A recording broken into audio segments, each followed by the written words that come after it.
Okay, so you've got a part of my photograph and the part of the drawing here that is represented by this bit of the photograph.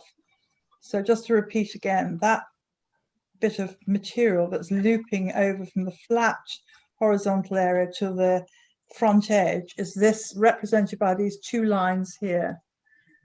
Okay, I'm just delineating the highlight bit of the fold, not anything else.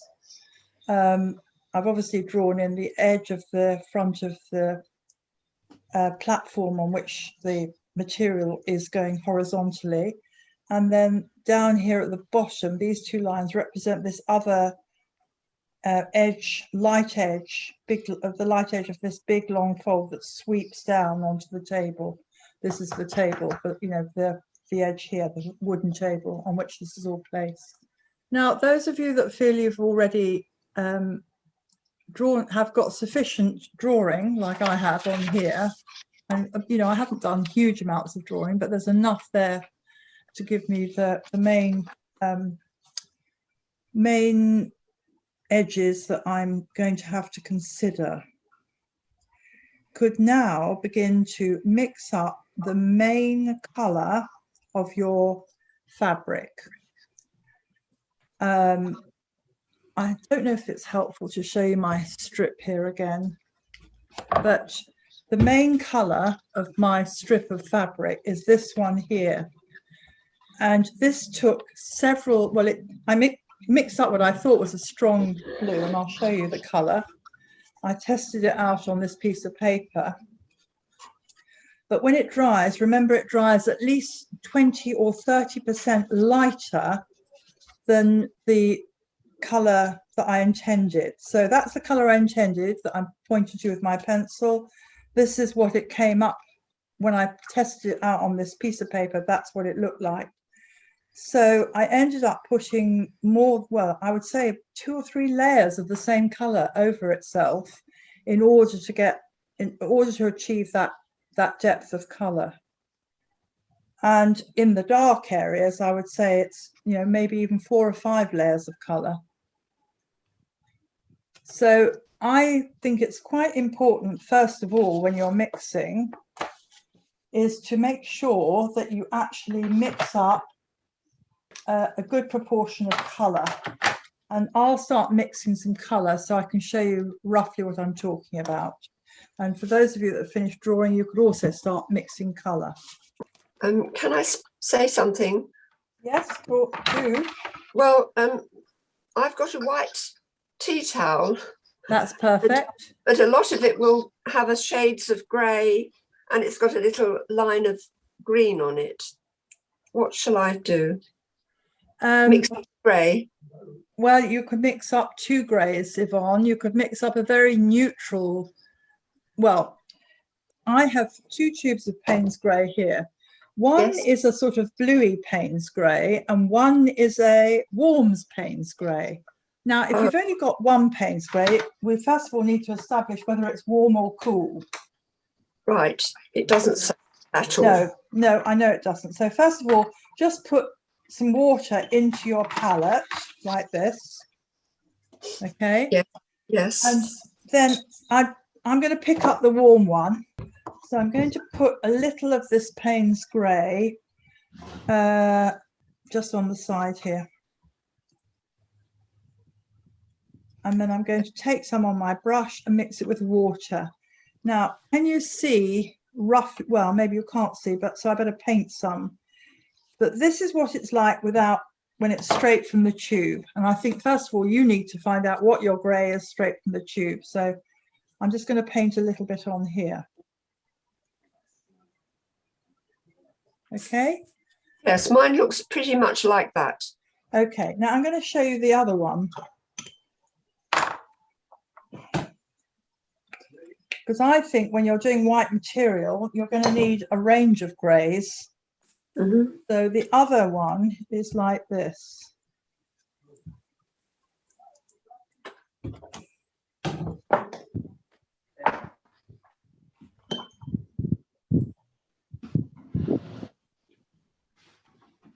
Now you could almost say this was like, well, it's actually, there's a colour in my bag called indigo, and I don't think it's far off that. It's totally different. Look at that. Oh, yes. And what's the name of that one? Warm Payne's Grey? No, it's a cool Payne's Grey because it's got Oh. more blue in it. Can you see that? I can see the difference very well, and mine's nothing like that. Yes. Okay. Well, what you could do, Yvonne, is to take some of the one that's more like my first one, put it into some of it into another palette. And in order to get the more bluey one, like I've got, I would probably just simply add some ultramarine to it and see what that does. Right. Yeah. So yeah, it worked. So if you add a bit of ultramarine to that other one, it comes out, well, it comes out more bluey. It's not quite greeny enough. Maybe we should try it with Prussian blue. But you see, you might find that you want a colour grey or a colour like that, because when it dries, all these will be lighter. Thank you very much. Yeah. I got that. So just play around with your colour, decide, you know, what you need the most of, and mix up a fair proportion of that. And I don't mean a tiddly widdly bit. What I've got in my palette here is probably the minimum. You could do with a bit more than that. Yes. Okay. Yes. Thank you so much. That's all right. All of you need 2 brushes. One brush which you're going to keep exclusively for clean water, and the other brush for your painting. Okay, so 2 brushes, and I usually have about 3 jars of water by the side of me, so I don't have to keep, I can keep 1 jar completely clean and the other 2 I can use for rinsing my brush.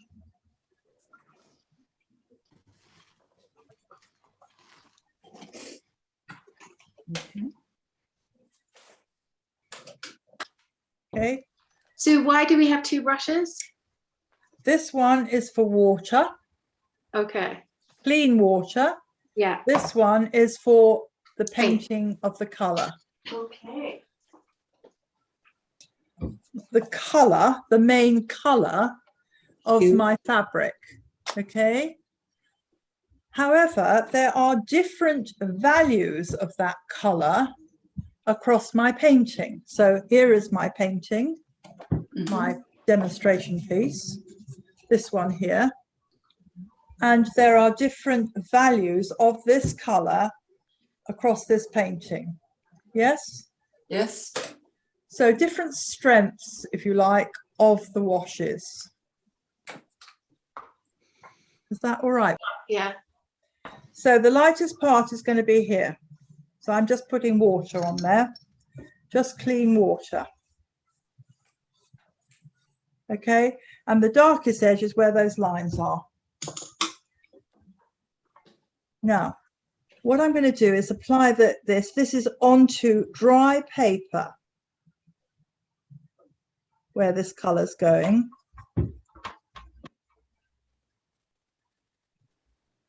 Quite thick as well. Note what's happening where the water edge, where it hits the water edge. Blurring into it. What happens to it? It's blurring. And it moves out towards the water, doesn't it? yeah. So this edge we describe as a hard edge. Yeah? Yeah.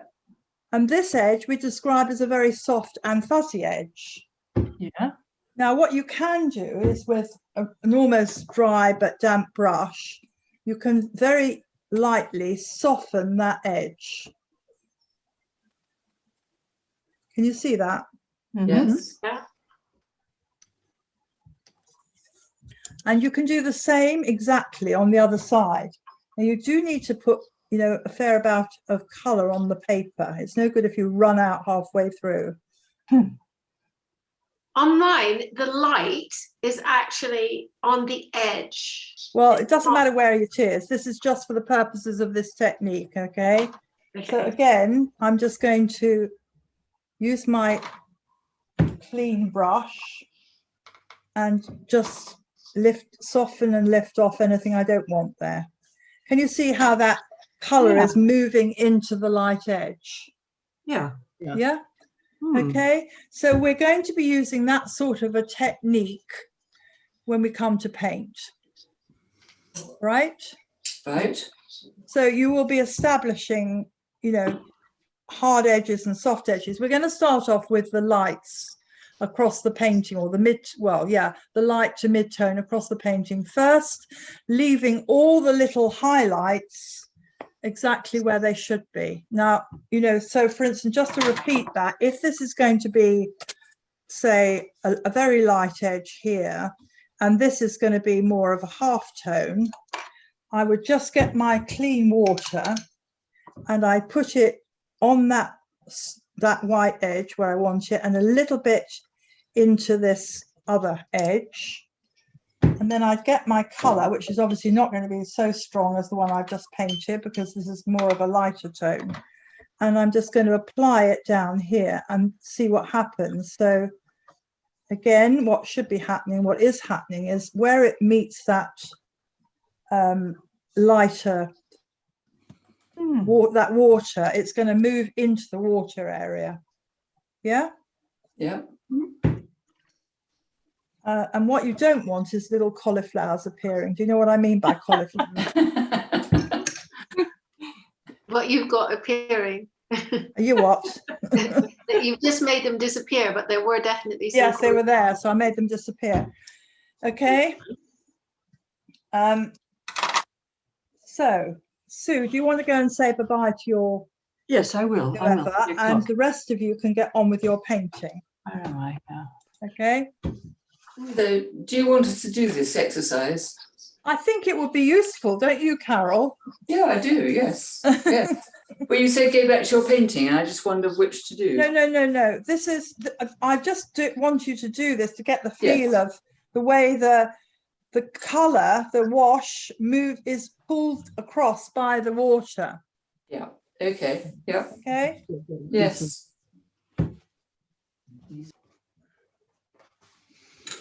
I'm afraid I can't go any closer than that. That's about as close as I can go. You can see my paper is heavily textured as well, so it's slightly affecting, you know, the sharpness of the line there. So I'd have to make if I wanted to sharpen that up, I'd have to go back in with a stronger colour.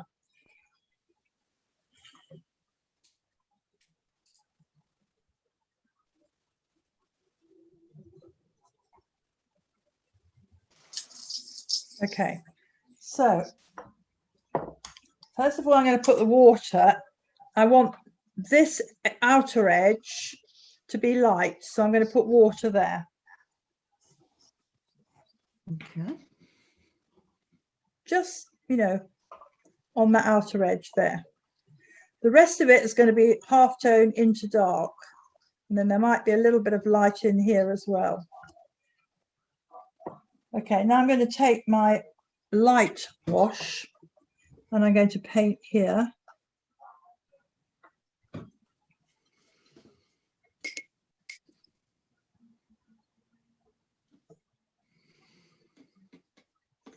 Now it's beginning to go up into the water. Can you see that? Mm-hmm. I'm going to go down there. Now, before it goes too far, I'm going to quickly get my damp brush, my clean brush, and I'm just going to gently soften that edge. Right, now, I've got to wait a minute. This is too wet. If I drop some more dark in here, it's not going to help. But this is now clearly white. This is pale, going to be pale blue. I'll dry it and show you a bit.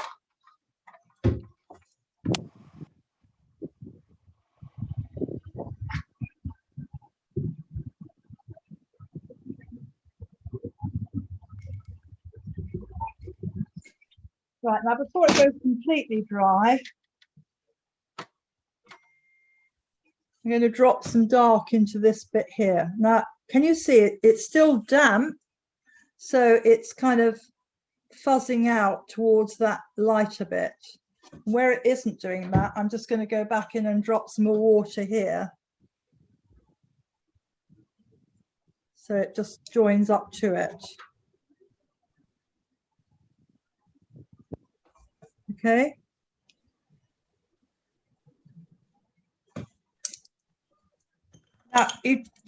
what you don't do is stroke it. You don't want to start stroking this dark bit. The only bit you can actually touch really is the light edge. You can just, wiggle your brush backwards and forwards, making sure it's absolutely clean so that this stays white. Right?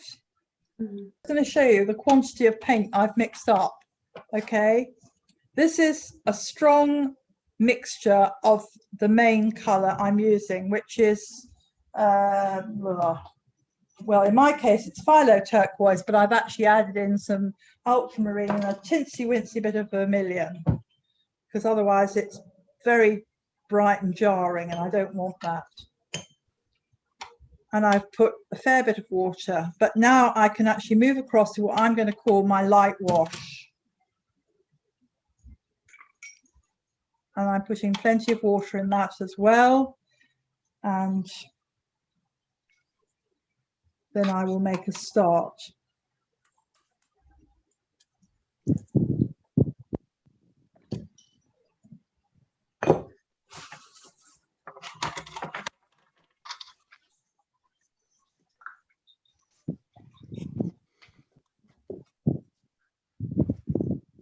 Okay, so as I said to you just now, I'm going to work with water to start off with.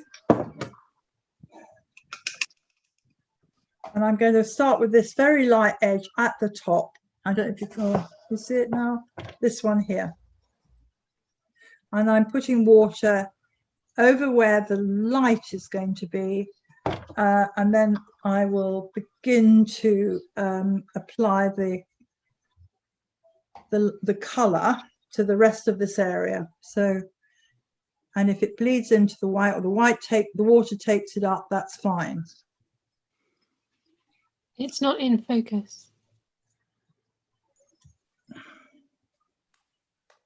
Yes. Yeah, that's better. Yeah. Yeah. Okay.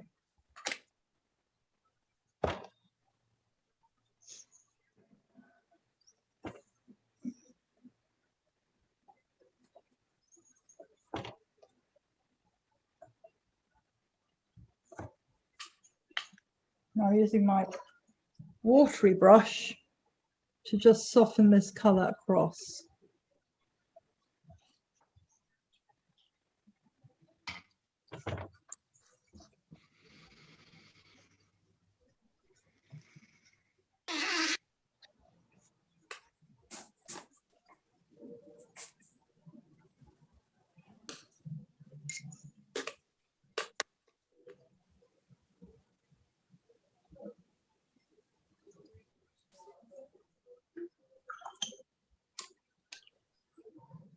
I'm going to move across to this middle fold here, and I'm going to put water down the edge of it. It's a bit like the shape I was demonstrating, so I'm showing you again.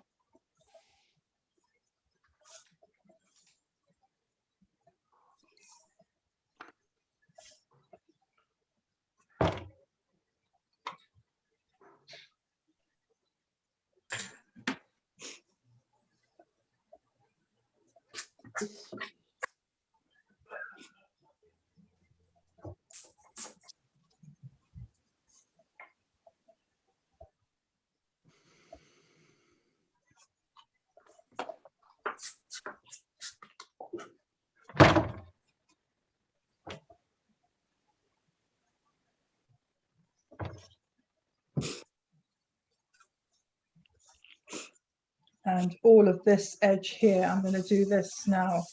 I'm going to put, apart from a little bit of light down here and the light on the edge where I'm going to put the water, the rest of it is going to be the light tone of the turquoise, which is what this is. Can you move it across?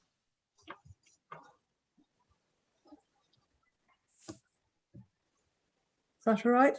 Whoops, can you see it now? Yes.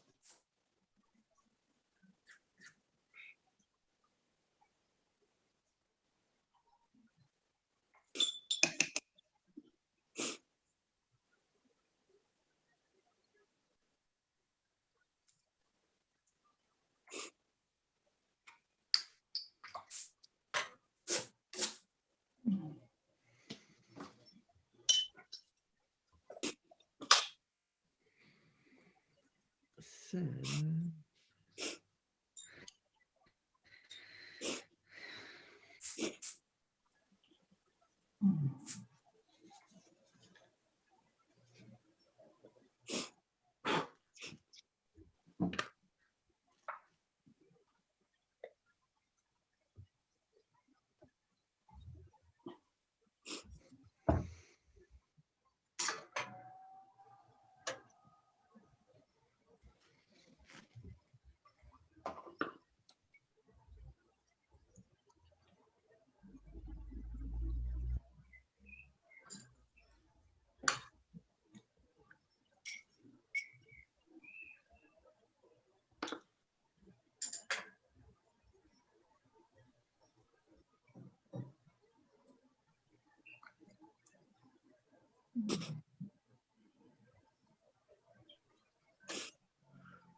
Yeah, yeah.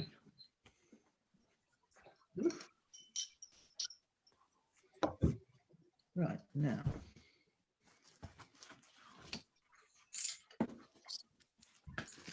Can you all see what I've done so far?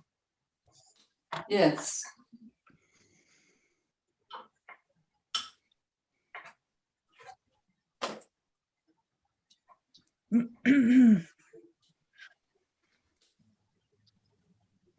Right, all this bit in here is dark, so and that's going to have a hard edge on it rather than a soft edge. So I'm going to go in with my slightly darker mixture. I think this is all dry enough now.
So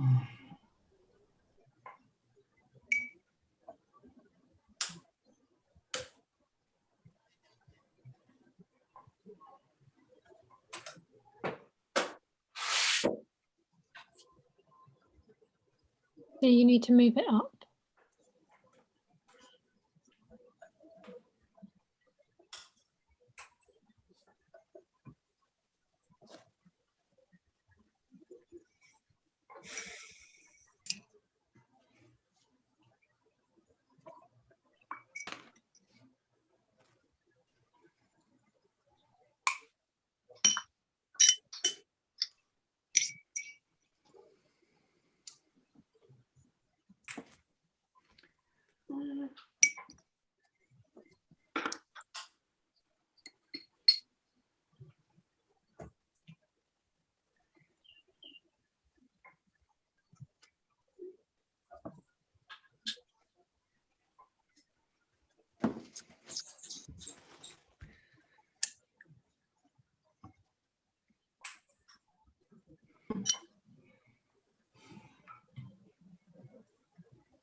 Oh, hmm.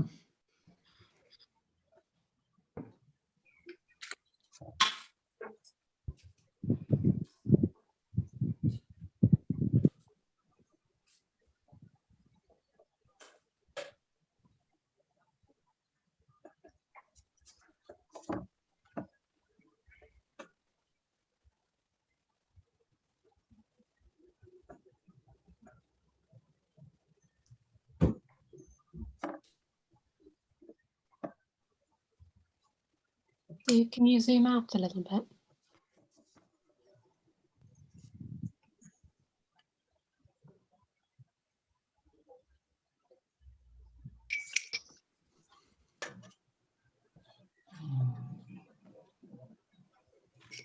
I'm gonna have to put a board up or something. The sun's coming in here. Sorry. Let's move the camera back a bit.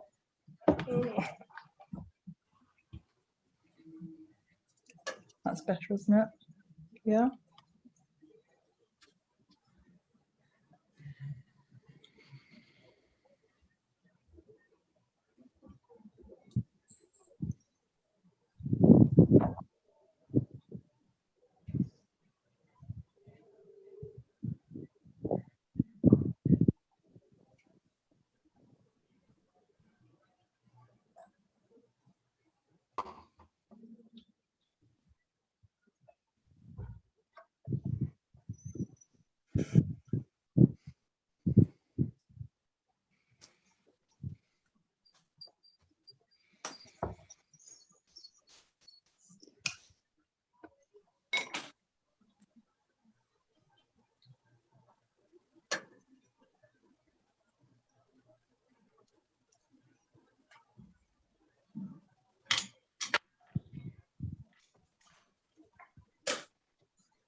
Um,